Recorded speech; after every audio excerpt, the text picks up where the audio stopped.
Second, अभी हम Facebook live कर रहे हैं। तो ये एक कहानी है।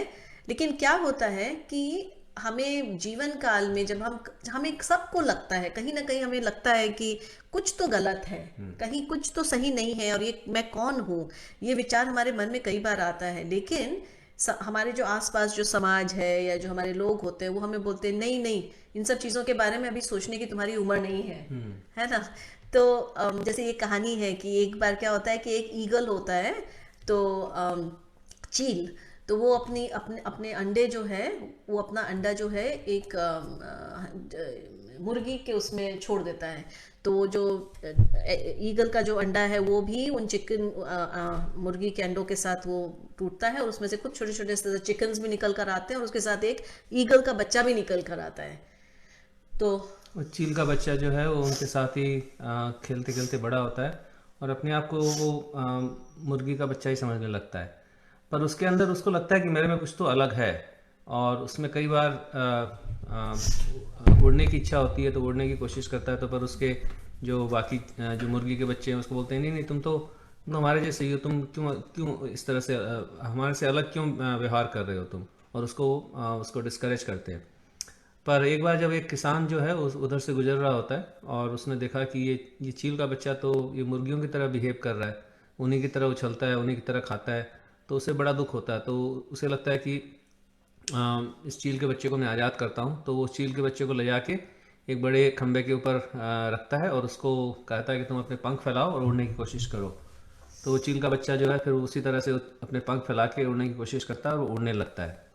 तो उस चील के बच्चे को ये एहसास होता है कि हाँ, मैं तो मुर्गी नहीं हूँ, मैं एक्चुअली में चील हूँ जो कि आकाश में बहुत ऊंचा उड़ सकता हूँ। उसी तरह से हम भी जब ये शरीर लेते हैं तो हम एक मुर्गी के बच्चे के जैसे हम अपने आप को मानने लगते हैं कि मैं ये हूँ, मैं वो हूँ, और अपने ऊपर हम कितनी सारी आइडेंटिटीज डाल देते हैं, उसके कारण हम उड़ नहीं पाते। तो कृष्णा ये ज्ञान इसलिए दे रहे हैं अर्जुन को और हम सबको, ताकि हम एक चील की तरह उड़ सकें। हम अपना जो आध्यात्मिक स्वरूप है उसको हम जानकर और हम भगवान की तरफ उड़ सकें। ये एक बहुत जैसे हम लोग अपने आप को कभी इस तरह से देख नहीं पाते हैं। तो ये जैसे एक वीडियो बनाया किसी ने जिसमें कि हमारी 88 इयर्स जो हमारी लाइफ का जो है वो 60 सेकेंड्स में वो खत्म हो जाता है। तो तब हमें एक ऐसे एक idea, time lapse time, photography. इसको टाइम लैप्स, हाँ टाइम लैप्स बोलते हैं। तो आप इसको देखिए, आपको अच्छा लगेगा। ये ये कोई ये सच में इंसान था एक। टॉमस कैली।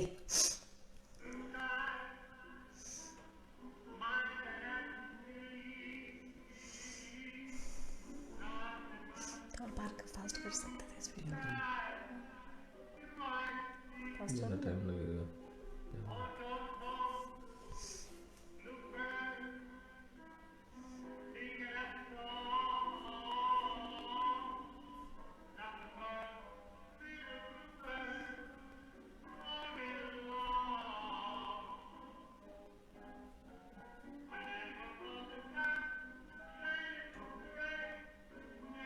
कैसे चेहरे चेहरे बदलते जाते हैं।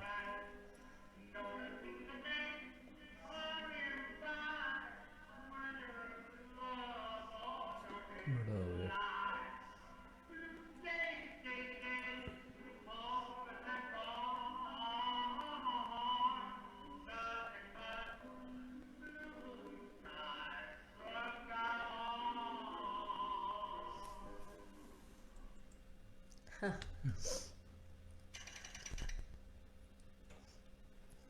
तो ये तो वही। हाँ, वही कृष्ण कह रहे हैं कि हम जो आत्मा है वो इस किस तरह से शरीर बदलती है। तो इस जीवन में भी हम कितने सारे शरीर बदलते हैं। बच्चे का शरीर, नवजात शिशु का शरीर, फिर जवान का शरीर, बूढ़े का शरीर। तो ये भी हमारा शरीर बदल रहा है। ऐसा नहीं है कि हम वही सेम आदमी हैं। उसी तरह से कृष्ण कहते हैं कि जब मृत्यु आती है तो उस समय पे भी आत्मा जो है इस शरीर को छोड़ के दूसरे शरीर में चले जाती है। जैसे अभी भी हमने आत्मा ने कितने सारे शरीर बदले हैं इस जीवन में भी। एक्चुअली कई बार हम अपने खुद के शरीर को बदलते हुए उतने उतने नहीं देख पाते, लेकिन खासकर हम अपने बच्चों के साथ, और जिन बच्चों को हमने देखा है बड़े होते हुए, उनको हम रियली देख के हमें लगता है अच्छा माँ होता है, अच्छा ये इतने बड़ा हो गया, कब बड़ा हो गया। तो ये जो शरीर का जो चेंज है ये एक एक रियलिटी है ये। और लेकिन क्या है कि अब आज के ज़माने में इस रियलिटी के साथ हम बहुत परेशान होते हैं, और उसको जैसे कि मल्टी बिलियन डॉलर इंडस्ट्री है कि किस तरह से हम कॉस्मेटिक सर्जरी और ये सर्जरी वो सर्जरी करके किसी तरह से हम अपने पुराने शरीर को पकड़ के रखना चाहते हैं। लेकिन भगवत गीता ये बताती है कि एक्चुअली उस वो जो पकड़ने की जो इच्छा है वो इसलिए है क्योंकि आत्मा जो है वो शाश्वत है। तो इसलिए हम हर जगह पे वो शाश्वत अस्तित्व खोजते रहते हैं, राइट। हमें अच्छा नहीं लगता जब वो इस तरह से चेंज होता है, तो हमें अच्छा नहीं लगता। तो हमें जो शाश्वत जो हमारा शरीर है, जो आत्मा है, तो वो शाश्वत आत्मा जो है, ये दो तरह के, भगवद गीता कहती है कि दो तरह के शरीर हमारे जो उस आत्मा को ढके हुए हैं। तो पहला तो स्थूल शरीर, जो कि जो पंचभूतों से बना होता है, और जो सूक्ष्म शरीर है वो मन बुद्धि अहंकार से बना होता है।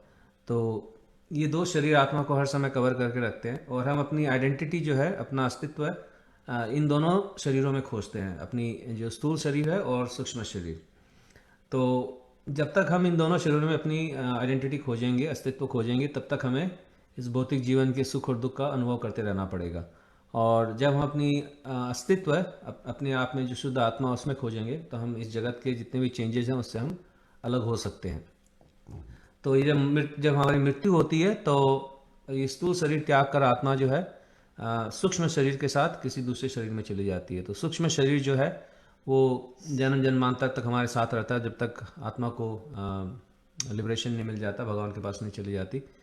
तो ये मन बुद्धि अहंकार जो है हमेशा हमारे साथ रहते हैं।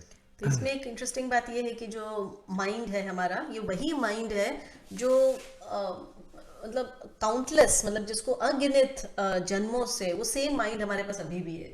तो आप सोच के देखिए कि कितनी एक्सपीरियंसेस ये माइंड करके आ चुका है। आज जो माइंड हमारे पास है, वो माइंड ऐसा नहीं, हमें लगता है कि ओ ये तो मैं पहली बार एक्सपीरियंस किया हूँ, लेकिन इस पूरे भौतिक जगत में ऐसी कोई भी चीज़ नहीं है जो हमने पहले एक्सपीरियंस नहीं करी है।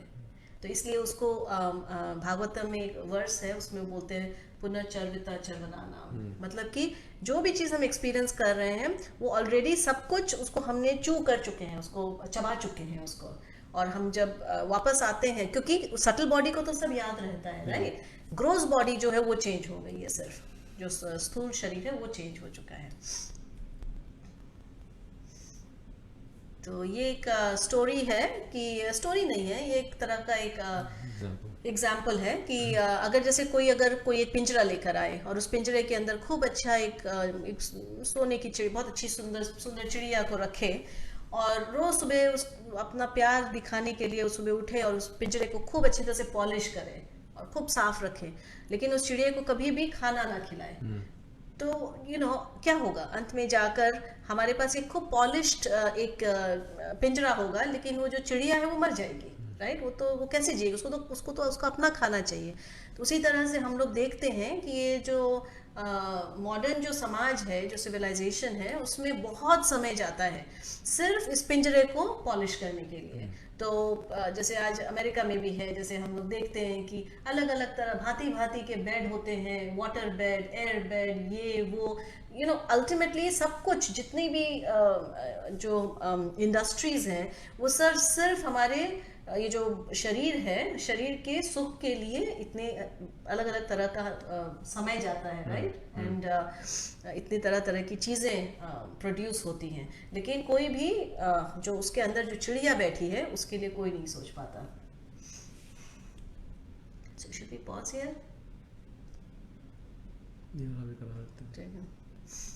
तो कथा उपनिषद में एक उदाहरण और दिया गया है, शरीर, आत्मा, मन, बुद्धि, इन सब का। तो शरीर को एक रथ की तरह बताया गया है, और आत्मा जो है वो एक पैसेंजर की तरह है इस रथ में, और बुद्धि जो है वो जो रथ को चलाने वाला ड्राइवर होता है उसके जैसे है।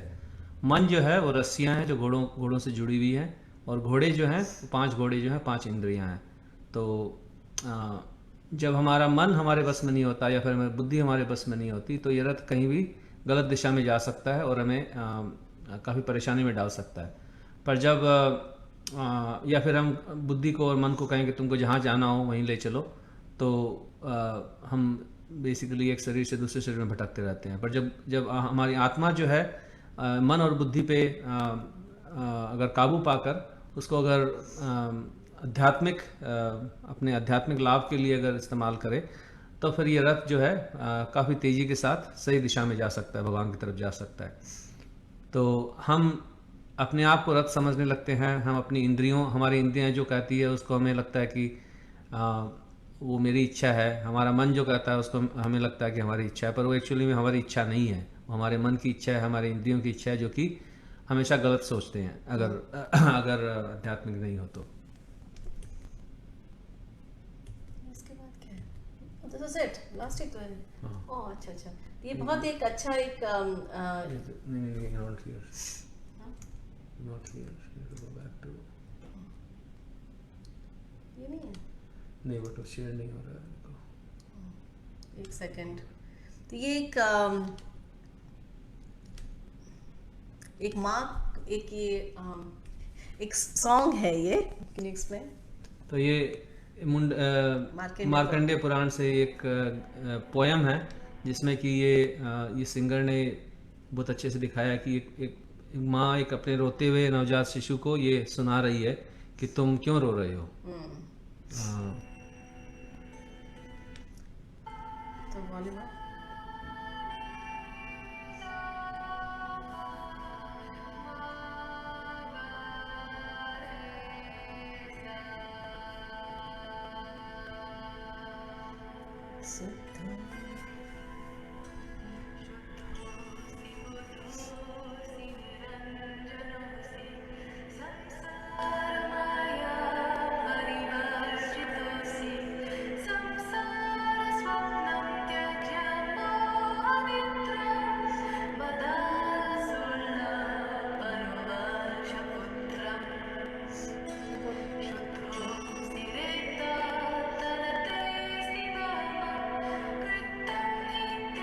तो ये जो तुम नाम जो तुम अपने ऊपर लगा रहे हो, वो तो सिर्फ एक तुमको दिए गए नाम है ये। तुम क्यों रो रहे हो? तुम तो शुद्ध हो,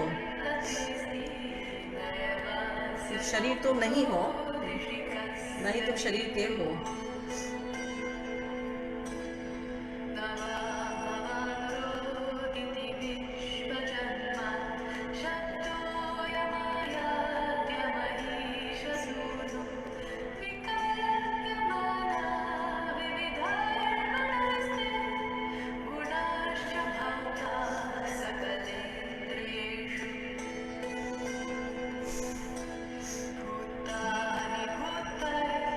जितने भी पंच महाभूत हैं, जिसके कारण जो खान पान करते हैं, उसके कारण ये शरीर जो बढ़ता है, उसी को हम बड़ा होना बोलते हैं। ना तो तुम बड़े होते हो, ना तुम छोटे घटते हो।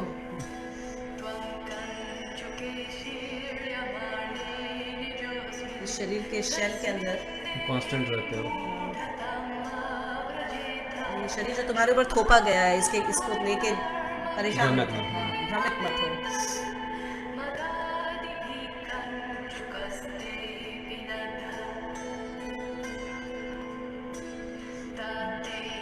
पिता, माता, बेटा,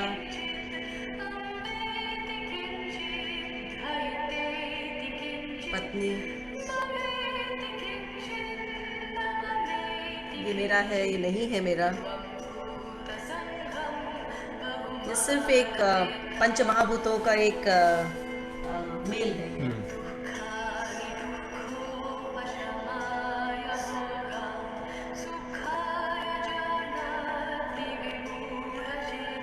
आदमी सोचता है कि इंद्रियों के सुख से उसको खुशी समझता है, और जो आदमी असली में बुद्धिमान है वो सुख और दुखों को एक समझता है। यानी कि एक जो कैरेज है, गाड़ी जो है वो धरती पे चलती है, और जो शरीर है उस कैरेज में बैठा हुआ है, और जो खुद जो आत्मा है वो उस शरीर के अंदर है। ब्रह्मी जी सोचता है कि मैं ये शरीर हूँ। उसको ये लगता है ना कि ये जो गाड़ी है वो मैं हूँ। शुद्धो शिवबुद्धो श्रीचैतन्यरोषि संसाराया परिवर्तितोऽसि। So ये है ये वाला सेक्शन, इसमें हम और वर्सेस पढ़ सकते हैं, लेकिन पहले हम आपका कोई सवाल हो तो हम वो ले सकते हैं। उसके बाद श्लोक का मैंने देही नौस्मिन तक ही पढ़ा था। आई थिंक किसी ने हाथ उठाया था, आई थिंक किसी का कोई सवाल था।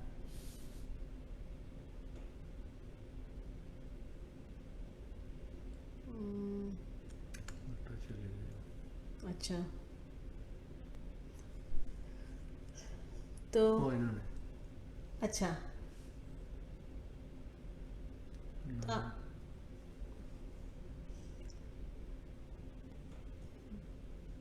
किसका सवाल है? अच्छा चाची, आप कुछ बोल रहे हैं?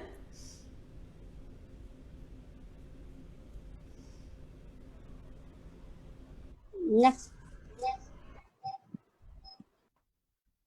हाँ बोलिए।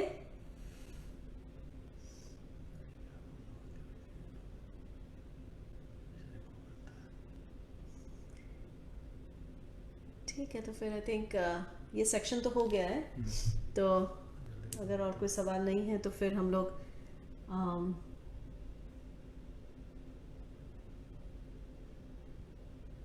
शैल जी, आपको कुछ है, आपका कोई थॉट्स या रिफ्लेक्शन या?